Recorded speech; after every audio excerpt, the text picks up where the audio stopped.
Hello, Sunderland fans. Welcome to SAFC Fan TV Extra Time, and we're live. It's not pre-recorded. It's Tuesday. No, it's not. I'm only joking. How's your day been, Conrad? Yeah, it's not been too bad, mate. I'm actually very impressed with how much energy you've got, considering you've just come in as well. Mike has literally just walked through the door and sort of jumped straight on this to get himself ready for just having a little bit of a sort of breakdown of what Derby and a bit of preparation for Leeds tomorrow. So kudos to Mike, everyone, for getting himself on and ready to go. He might be eating at the same time, but we won't hold it against him. Yeah. Don't judge me. I'm starving. Right. Yeah. So, well, first off, let's not talk football. Okay. Let's talk light shows. Oh, yes. Now, from my angle, as in the TV camera angle, and no sound, it was a pretty underwhelming. And even the shots of the crowd, people were like, so sell it to me. Okay. So being in the ground, Wayne was very kind to let me have his ticket while he was away on holiday. So thank you, Wayne, if you're tuning in. So we were sat sort of north stand, right in the corner, just where it went for the west stand, and it was interesting when it came on. It seemed to go on a very long time, a bit too long, I would have said. I thought it was just going to be a little bit of a build-up into Dance of the Nights, into Ready to Go, and away we go. That was going to be it. It seemed to start a good 20 minutes before anything was going on. I tried to get a little video of the starting point where the sort of ship horn came in, but it was ruined by the Derby County fans going, "What the effing hell is that?" Which I actually did laugh. I've got a full video of me laughing my head off to that bit, because it's like just Sunderland has done this whole grand sort of promotion thing, and all the Derby County fans are just going, "What the effing hell is this?" The music wasn't very good with it, I didn't think. When it actually kicked in with Dance of the Night and Ready to Go, I was a bit like, I get it. I can see it. This is really good. I think it was a selling point for concerts in the future, if I'm being honest. You can do this, you can do that. It looked nice. It was definitely a nice little party trick. I think it just needs a bit of fine-tuning. Jet black when the lights went out. It looked like it bloody was, honestly. Yeah. And do you know what the worst bit is? At the end of the game, they did it as well.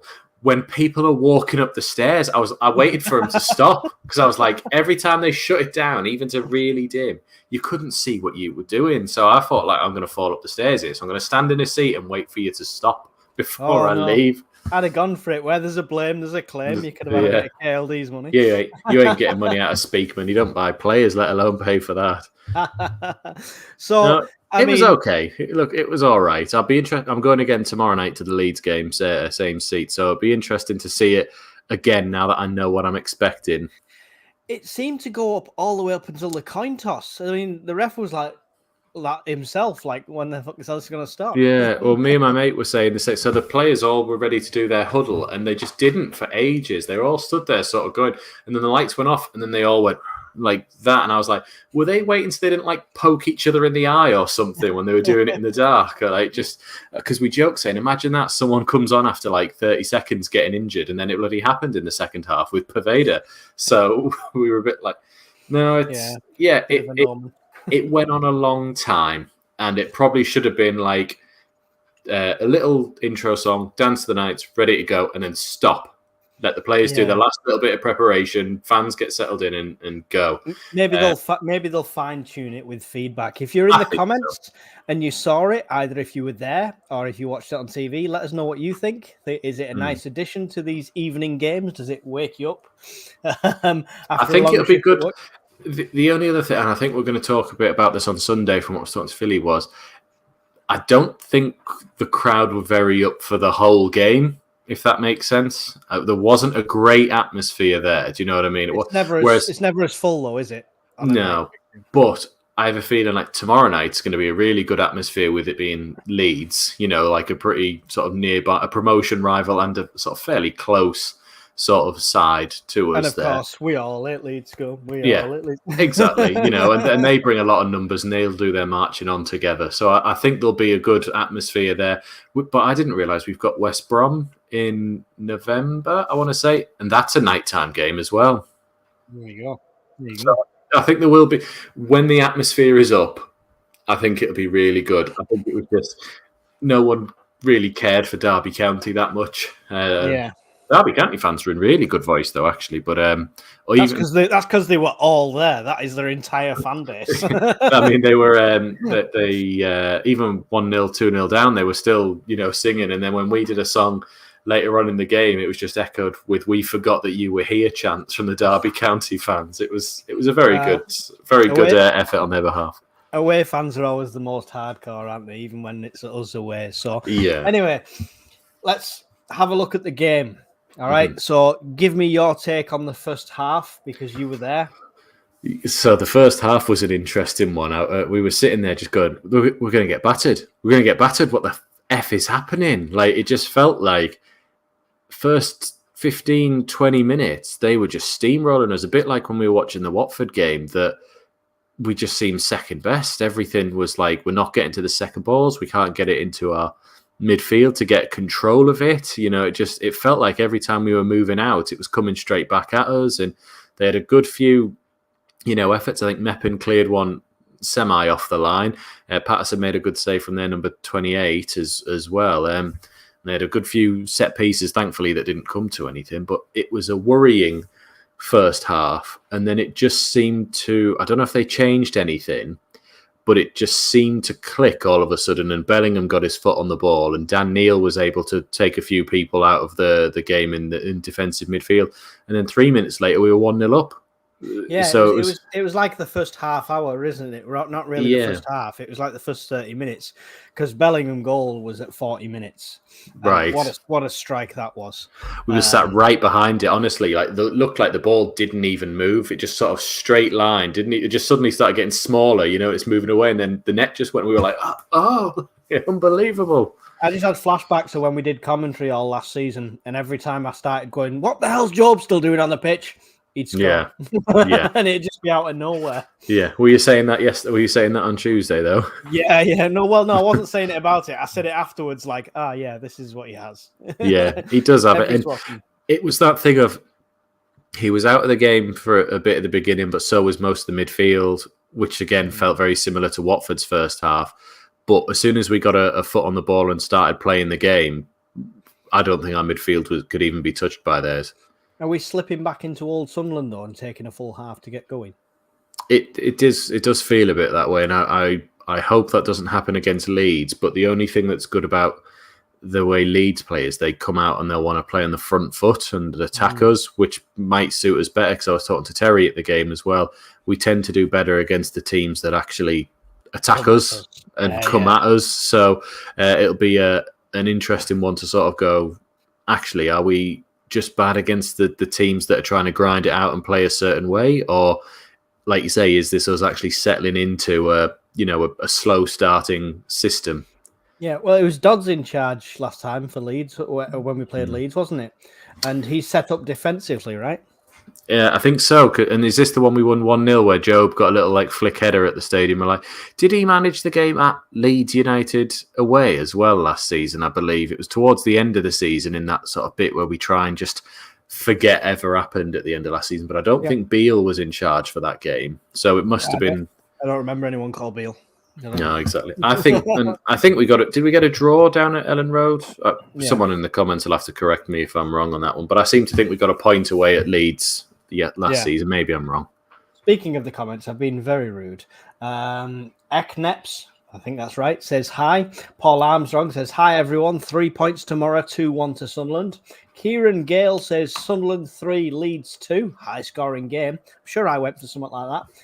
And Ian Brown said, Maja, who? We've got ISIDOR. There we go. That's it. By the way, when I came home, I had a look at the goals for both of you. Jacob was obviously doing commentary of the Bellingham one because I think you were a bit behind, but you were doing the commentary for when your new bestie ISIDOR scored, and you were very quick to get your chant in there. I was waiting to see that as a snipped highlight reel. Yeah. So predictions for Leeds. I think we've got a fair few of the team. So Emma's gone 1-0 Sunderland. I've gone 1-0 Sunderland. You had 3-2 actually, Mike. Same as Kieran.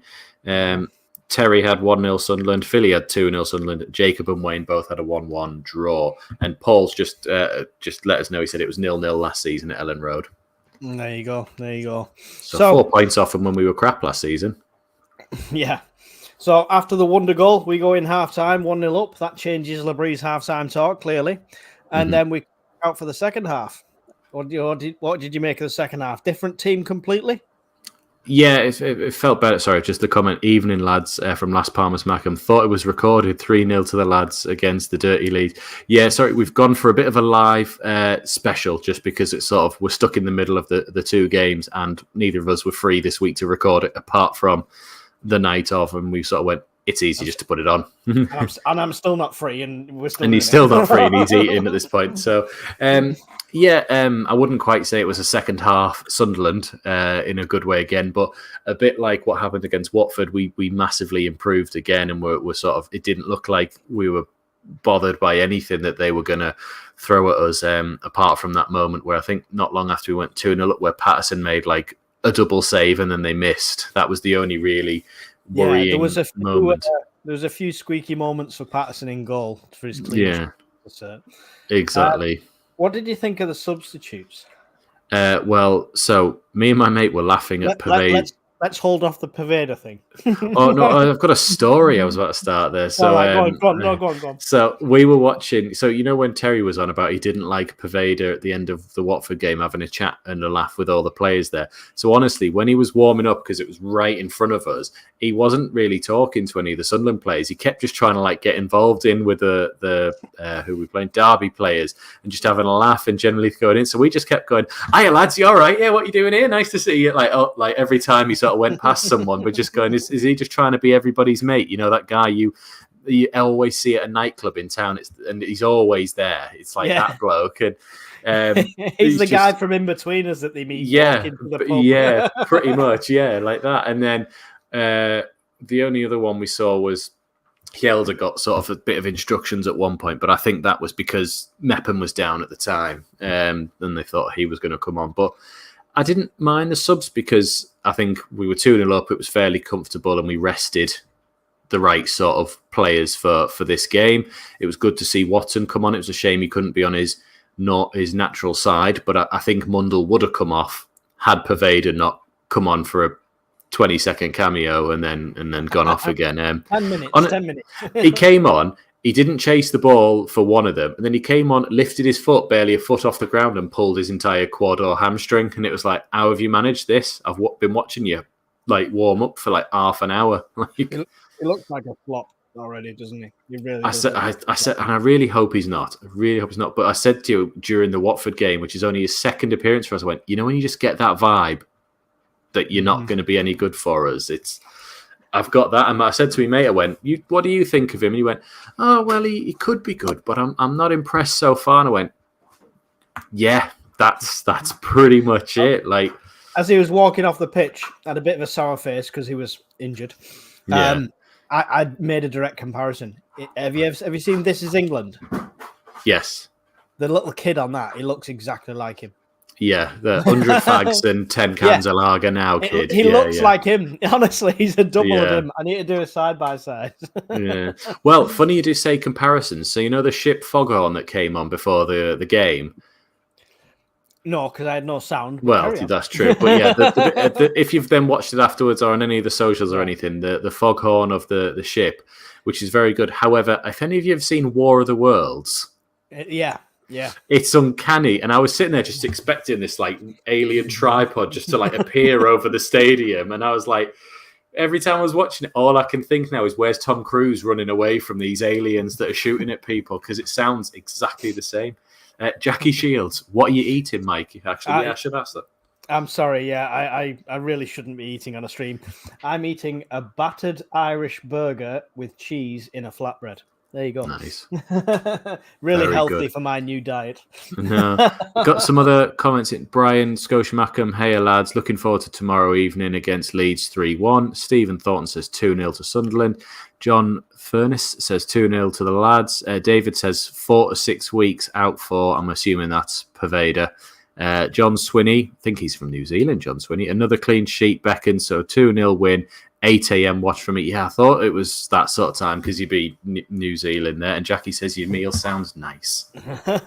It's one of those meals I shouldn't have, but I was just throwing anything in because I had 20 minutes before we started. I know, and there's probably not going to be much time before your next stream as well. I know, yeah. Here we go, like life of YouTube. Exactly. Right, so on the subs, Rusin. He's still getting on the pitch. I know it's 5 minutes, but he's still getting on the pitch. And you can't say it's to rest ISIDOR when it's at the 85th minute. No. Although ISIDOR did, when Pervader went down, I was having a look around and ISIDOR did do this to the bench. So I don't know if it was like a personal request or just they were a bit like, are you okay? And he sort of went, oh, just, you can call it if you want. So I think they're still keeping an eye on ISIDOR because he's only just come to play in minutes for us, and you don't want to sort of burn him out or him get injured early on. So I think they're still taking a precaution. And I think the Rusin thing is there's nobody else really. Connolly's not up to speed or fit yet. My Ender's out for a few weeks. But I'd rather, fair enough if ISIDOR needed to come off, but I'd rather see somebody like Alexic get 5 minutes. I'd have liked to have seen him come on and just get a few as well. Because did Rig go off? He did, didn't he? For who came on for him? Rig for Brown. That was it. Brown came on. Yeah. Excuse me. And then Pervader for Watson. Then he's losing. I know. It's a good job we've got this 5 sub thing now, I know. It's screwed otherwise. Well, I used to joke. I was like, if ever you're out of your subs now, just run into somebody and be like, oh, my head, concussion. And then just, that's it. You've got a free sub. Just get off. Like, that's it. You're done. They were certainly better than the last Saturday. I think he was in a lot more comfortable position to make them at this point, and it's good to see Watson getting minutes as well. He made another good run as well. It was just this touch let him down, just getting it to Mundell, I think, that would have sort of given us a chance there. D Hall, ISIDOR took a knock just before half-time. He did go down for a while. It looked to be that he was holding his head when he jumped up for a header, because I don't know if you'd have seen it on the half-time one. He was laid down in the middle of the box while all the players walked off the pitch for quite a while. Until the 09 and the physio went and got him. So the fact that he then made it to 85, if he did have a knock, is a testament to him. Well, hopefully it's not something to go on, because he's a striker. He's a real striker. I know, 2 in 2 games for a striker. Dave Common, go on Suffolk. Suffolk win 1-0, be a hard game. It will. I think it'd be a bit like last season's one. No, goals galore. I'm doing commentary on my own. We need some action going on for that one. No. Right. Okay. So, that was 2-0. That's pretty much all you can say about the game. It wasn't a classic. It wasn't the best performance. You can just say, that was 2-0, and you move on. Well, we're top of the league. Exactly. West Brom scuppered to Middlesbrough. Yeah. Burnley only 1 point behind us. I'm not sure who they've got coming up. Preston. Preston's their next game. Yeah. So Preston can do us a favour. But is that a derby for them? Yeah, it is. Yeah. Yeah. I'm caught in the middle. Yeah. But you've got all 3 that are kind of a derby here, where it's Burnley, Preston, Blackburn. There's a big rivalry between all 3. And they're all in the same division. That's fun. Yeah, it is fun. See the riots in the streets. No, they're all too lazy around here to riot. Yeah. It's fine. So, before we move on to the next one, do you want to do a little halftime ad plug? Yes, I will. So, bear with me. We'll just have a little chat with our dear friend Philly. We just want to say a massive thank you to our channel sponsors, footballprizes.co.uk. This is a fantastic site and, of course, a must for any genuine football fan, you can win some superb football memorabilia, cash prizes. There's absolutely everything on there.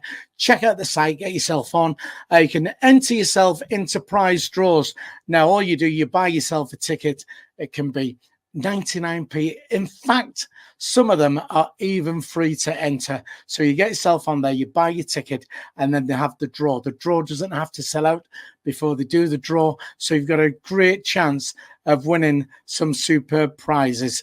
There is a link in the description below if you want to check them out. It is footballprizes.co.uk. And once again, a massive thanks to them for sponsoring SAFC Fan TV. There you go. Football prizes. Awesome. Now, this is the first time I've realised, if you watch Philly on that, he's either got an itch he can't scratch. Oh, there's a bit of food coming out. He's got an itch he can't scratch, or he needs a toilet. The whole time he's like this. I think he's on one of those chairs that just sort of like, Or maybe it's one of... Have you seen people sit in the office on them balls instead of chairs? Maybe he's yeah. He's doing his... He was on a gym ball, just sort of loosening up his hips. Doing his pelvic floor exercise. Yeah. Right. So, upcoming, we have Leeds. Leeds. What's your confidence going into this one? I mean, how many games have we played now? Is it 8 this season have we played? Yeah, I think so. 8 played with 6 wins. You've got to be sort of confident and back yourself there, because it's not like we've played, all terrible sides, and that we've played some promotion favourites in there, and some teams that'll be up in the playoffs there. So I think you've got to be confident going into it. I still see it being a tight game,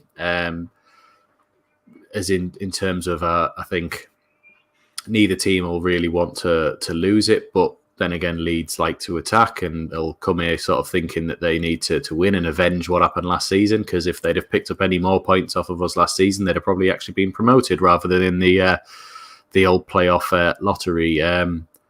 Yeah, David just took the words out of my mouth, because John Sweeney said, "Do you see Rusin starting against Leeds?" And David said, "John, hopefully not."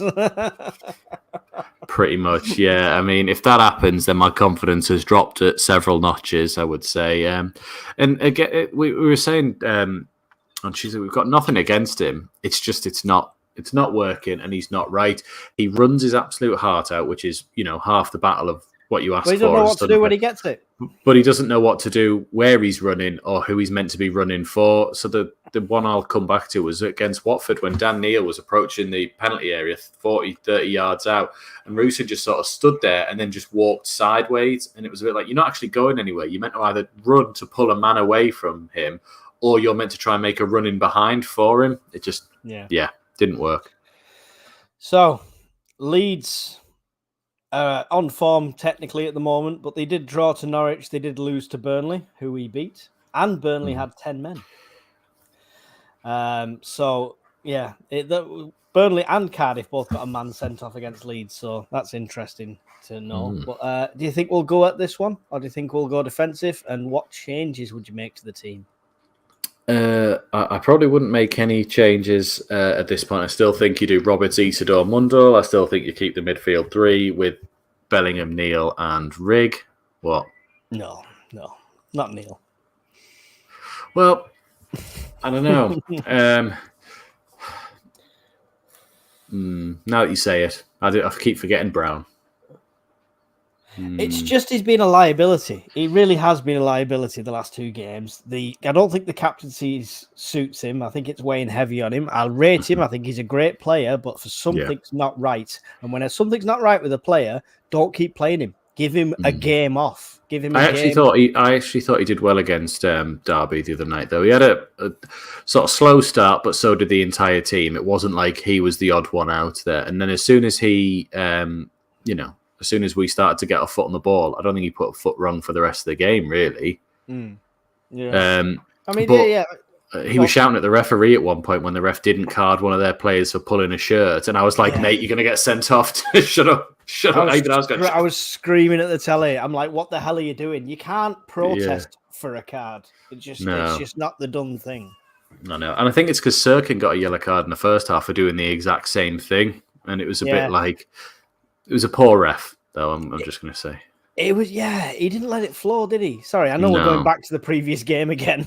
Talking about Leeds and Derby as well, but but he didn't let that game flow at all, and you could tell from the very off the ref was just stopping every little thing, and it was just like. Yeah. Tom says it was good here. He said we have to be real. How many head coaches or managers drop the captain? And that's what I said to you. I said I don't think they're going to drop him. They're not going to take it off of him because it's almost an admittance of failure and it's a confidence killer for him. I think you persist, but you do different work on it behind the scenes, or you say he needs a rest and you put someone else on, but you start bringing him on still as captain and sort of But I mean, the problem we've got, as far as I'm concerned, is Riggs too good to drop. Job's on form recently, not just for the goal, but for his defensive stuff in midfield. And Brown is an absolute asset when he's on the pitch. Yeah. So Brown being out injured, it was an easy call. Yeah. But now he's back. Who do you drop out of them three? See, for me, I don't. Your captain. Yeah, it's. I'm hoping that if Brown is fit, and hopefully soon we'll see Semed, and if Alexic can get up there, that this competition that you were talking about on Sunday will start to push them all on to do even better.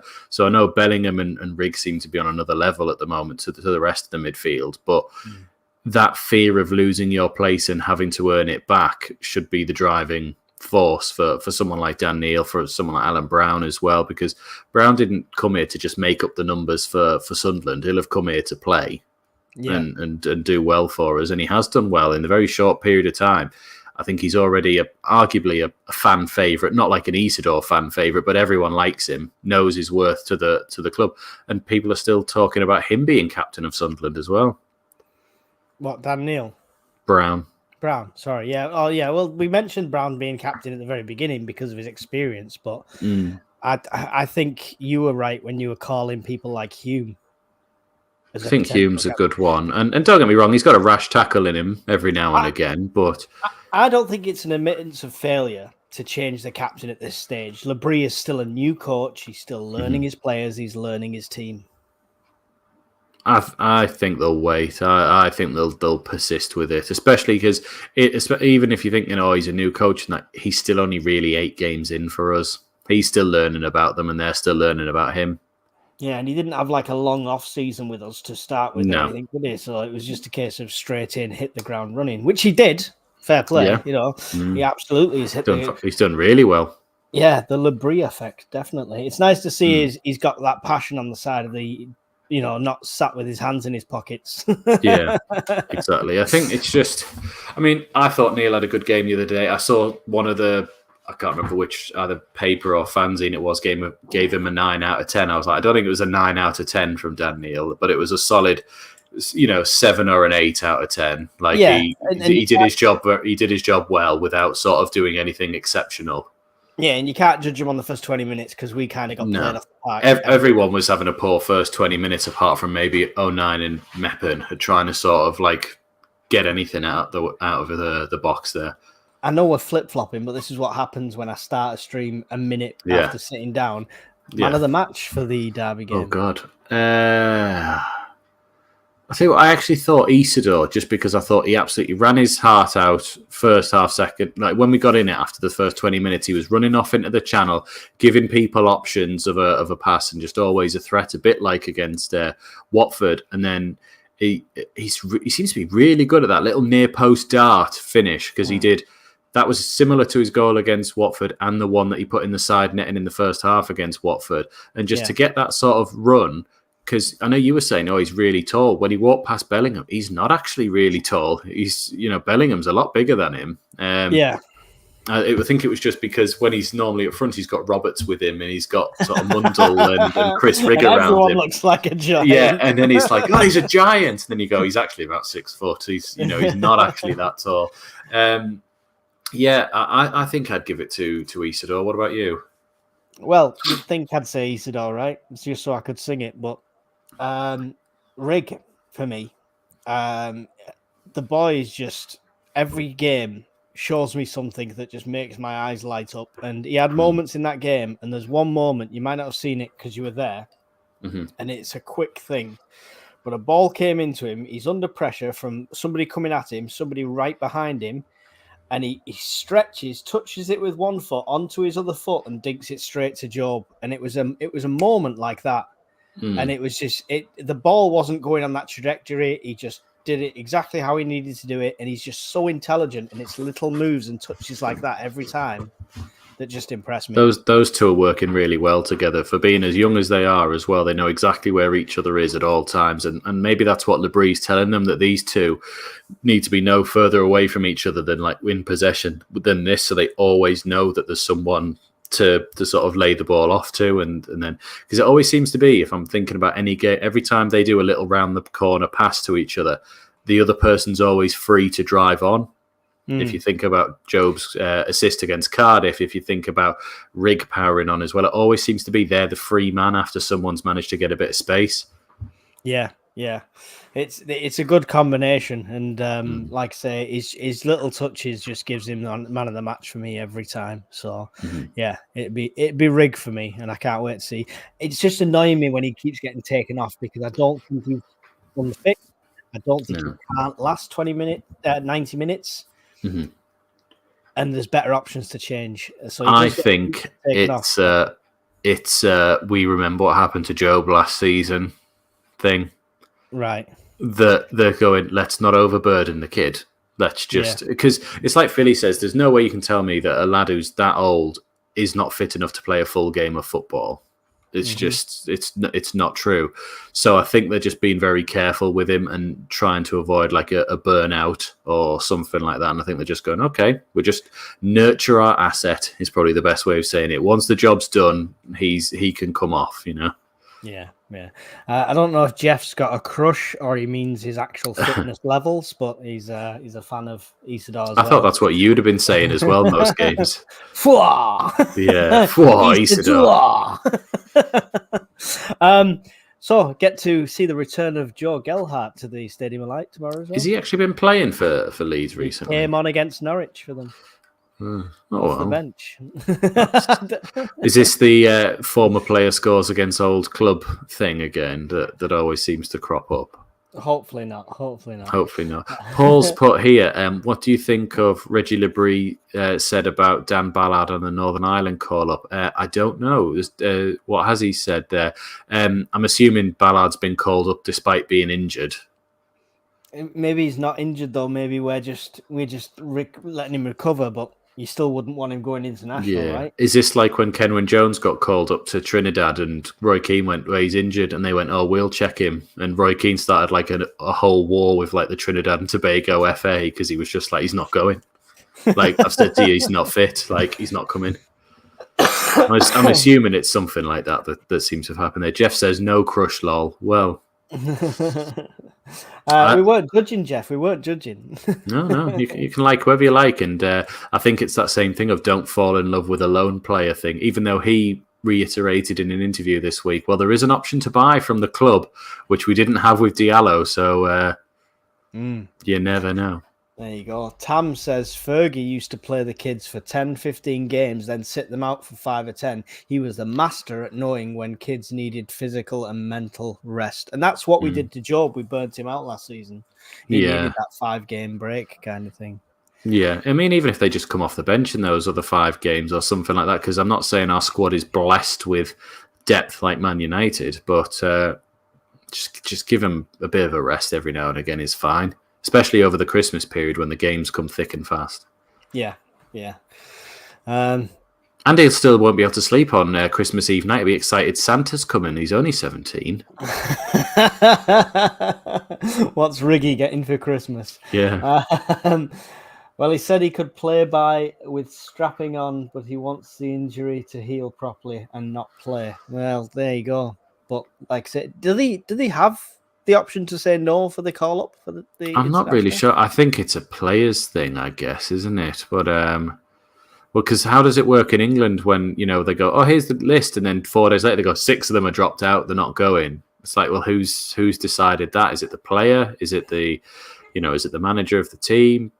Yeah, I assume it's the player's choice personally, but I don't know. Yeah. That's how it should be, you'd think, anyway. So, Yeah. 3 more points at Leeds then.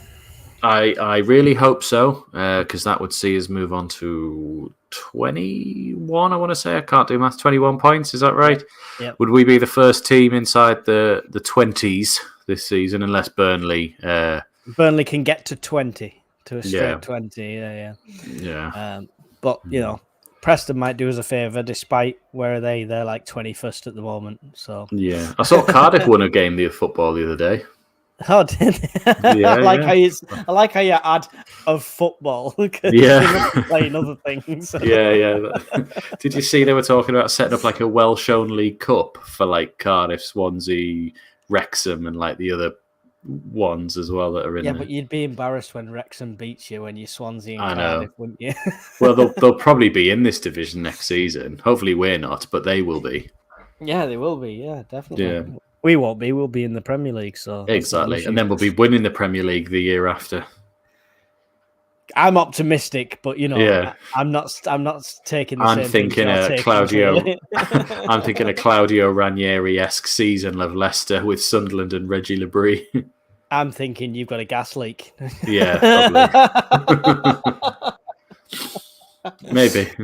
How's your prediction going for where we're finishing? Are you still you were like 6th, weren't you? I'm still. There's a long way to go yet. We've got we've done 8 games, so we've got 38 left to go. We've got a full Premier League season to go yet.